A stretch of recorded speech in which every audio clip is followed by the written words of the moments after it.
Assalamualaikum warahmatullahi wabarakatuh. Perkenalkan, nama saya Mardia. Saya adalah salah satu guru yang ada di UPTD SLB Negeri Lutang yang terletak di Kabupaten Majene, Provinsi Sulawesi Barat. Kali ini saya membuat video pembelajaran di kelas saya tentang penerapan pembelajaran mendalam dan penggunaan media Canva untuk membantu pemahaman para murid-murid di kelas 3 tunarungu dalam membaca dan memahami kata yang dibaca. Dalam rangka untuk ikut memeriahkan Jambore GTK Hebat tahun 2025. Pendidikan bagi anak-anak dengan kebutuhan khusus adalah hal yang sangat penting karena dapat membantu mereka meraih kemampuan maksimal dan bisa berinteraksi di tengah masyarakat yang bukan penyandang disabilitas.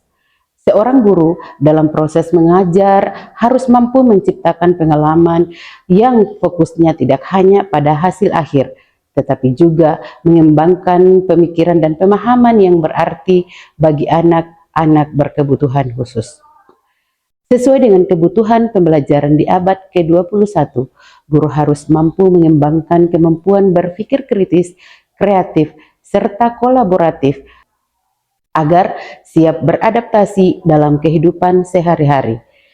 Dengan adanya bukti hasil asesmen murid pada pembelajaran sebelumnya yang menunjukkan bahwa murid belum bisa memahami makna kata yang telah diajarkan oleh guru, maka guru berinisiatif untuk menggunakan pendekatan pembelajaran mendalam dengan menggunakan media visual, yaitu media Canva. Pembelajaran mendalam yang dipadukan dengan media visual yang sesuai adalah cara yang tepat untuk mencapai tujuan ini, terutama bagi murid yang memiliki hambatan pendengaran dan hambatan pada bicaranya. Melalui pembelajaran yang mendalam, guru tidak hanya sekedar memberikan informasi, tetapi juga membantu murid membangun pemahaman melalui pengalaman nyata, visual, dan sesuai dengan konteks kehidupan sehari-hari mereka. Hal yang menjadi persoalan utama saat mengaplikasikan pendekatan pembelajaran mendalam bagi murid yang mengalami masalah pendengaran dan mengalami masalah pada bicaranya, yaitu yang pertama adalah kesulitan mendapatkan bahasa dan berkomunikasi. Para murid yang kurang pendengaran dan bicaranya tentu saja mengalami kendala dalam menangkap informasi secara verbal, karena mereka tidak mendengar apa yang dikatakan oleh guru secara menyeluruh. Penggunaan bahasa isyarat yang berbeda antara guru dan murid juga adalah merupakan salah satu penghalang bagi penyerapan konsep yang mendalam. Hal ini terjadi karena murid terbiasa menggunakan bahasa utama mereka, yaitu bahasa ibu yang sudah lama mereka gunakan di lingkungan keluarga mereka. Kendala dalam mengerti konsep yang tidak nyata. Dalam pembelajaran mendalam, murid harus mampu berpikir secara logis serta mengaitkan dan merenungkan arti di balik apa yang diajarkan. Akan tetapi, untuk murid yang kurang pendengaran dan kurang pada bicaranya, konsep tidak nyata akan sulit dipahami jika tidak ada bantuan visual yang jelas. Sulitnya pencapaian dimensi profil lulusan diakibatkan keterbatasan yang dimiliki oleh murid dengan hambatan pendengaran dan hambatan pada bicaranya.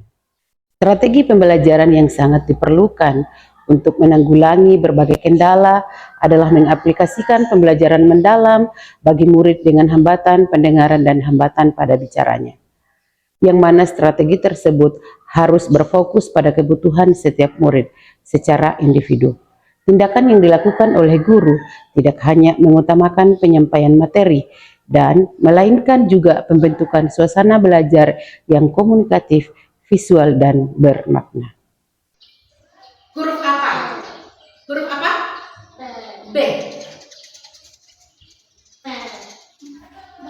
Ayo. Ya. B.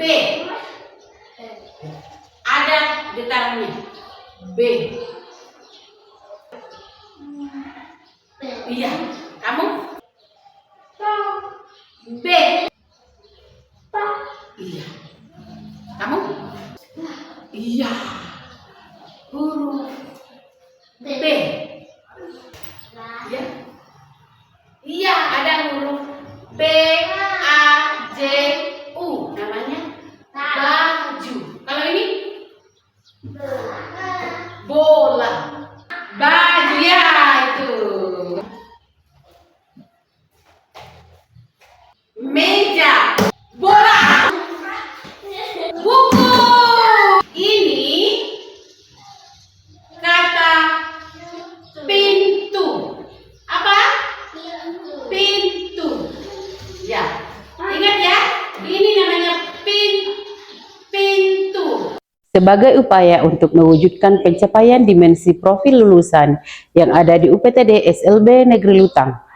Yang pertama, pelaksanaan sholat duha bersama setiap hari Rabu, pelaksanaan senam Indonesia hebat setiap hari Jumat, penyelenggaraan pemeriksaan kesehatan gratis yang dilaksanakan setiap bulan di sekolah, penyelenggaraan kelas parenting orang tua, implementasi proses pembelajaran di kelas dengan tetap mempertimbangkan kebutuhan belajar murid, pelaksanaan aktivitas belajar bersama antara murid dengan berbagai jenis disabilitas agar tercipta kolaborasi yang positif antar semua murid di sekolah. Pemanfaatan pendekatan pembelajaran mendalam yang menggabungkan media visual interaktif dan aktivitas konkret telah memberikan pengaruh yang sangat positif bagi murid tunarungu di kelas 3 yang ada di UPTD SLB Negeri Lutang. Kemampuan literasi dasar serta keterlibatan murid telah meningkat secara nyata. Demikianlah proses pembelajaran yang dilaksanakan di kelas 3 tunarungu di UPTD SLB Negeri Lutang yang mampu menunjukkan pelajaran berharga bahwa setiap anak tanpa memandang kondisi memiliki potensi untuk berkembang jika difasilitasi dengan cara yang tepat. Dengan demikian, murid dengan hambatan pendengaran dan hambatan pada bicaranya tetap memiliki kesempatan yang setara untuk mencapai dimensi profil lulusan. Pelaksanaan diseminasi yang dilaksanakan di UPTD SLB Negeri Campalagian di Kabupaten Polman tentang penerapan pembelajaran mendalam di kelas 3 tunarungu yang dapat membantu pemahaman murid dalam memahami makna kata yang diajarkan pada pelajaran bahasa Indonesia. Assalamualaikum warahmatullahi wabarakatuh. Saya pelaksana tugas UPTD SLB Negeri Lutang. Untuk Bu Mardia, proses pembelajaran yang dilakukan di kelas 3 tunarungu merupakan terobosan yang sangat sesuai dengan konsep pembelajaran mendalam. Karena fokusnya pada pembelajaran yang interaktif sehingga murid-murid bisa belajar dengan tenang dan gembira, dan pembelajaran yang dilaksanakan dapat bermakna dalam kehidupan sehari-hari mereka. Assalamualaikum warahmatullahi wabarakatuh. Perkenalkan, nama saya Ernawati, salah satu guru di UPTD SLB Negeri Lutang. Penerapan pendekatan pembelajaran mendalam yang dipadukan dengan penggunaan media Canva sangat sesuai dalam mendukung proses belajar murid di kelas 3 tunarungu. Dan apa yang telah dilakukan oleh Ibu Mardia, saya juga akan mencoba menerapkan di kelas saya. Assalamualaikum warahmatullahi wabarakatuh. Saya sebagai orang tua merasa bangga dan semangat melihat perubahan yang terjadi pada anak saya. Sehingga saya juga bersemangat untuk mengantarkan anak saya ke sekolah mengikuti pelajaran.